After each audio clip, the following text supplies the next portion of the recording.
Il y a tout le monde qui ignore ce genre de news, mais ça peut littéralement défoncer ou faire exploser ton portefeuille. C'est super important d'en tenir compte. C'est aujourd'hui, on a les premiers chiffres du PIB sur le trimestre précédent. Actuellement, les chiffres attendus, c'est 0,2%.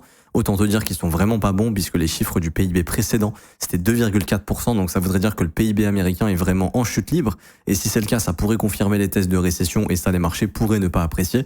Donc fais extrêmement attention à ça. C'est à 14h30 heure de Paris aujourd'hui, mercredi 30 avril.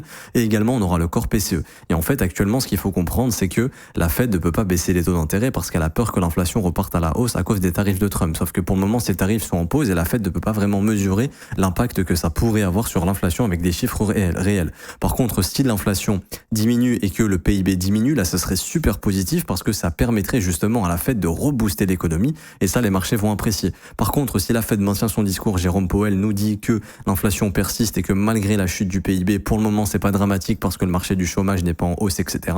Les marchés vont pas du tout apprécier parce qu'en fait, on va commencer à pricer de la stagflation, c'est-à-dire une économie qui ralentit et une inflation qui continue d'augmenter ou qui continue de se stabiliser sur des niveaux beaucoup trop élevés. Et donc là, l'économie n'appréciera pas, les marchés ne vont pas apprécier. Donc ça pourrait faire baisser les marchés, dont les crypto-monnaies et les indices boursiers. Si tu veux qu'on suive tout ça ensemble, n'hésite pas à t'abonner, je te ferai des mises à jour régulières.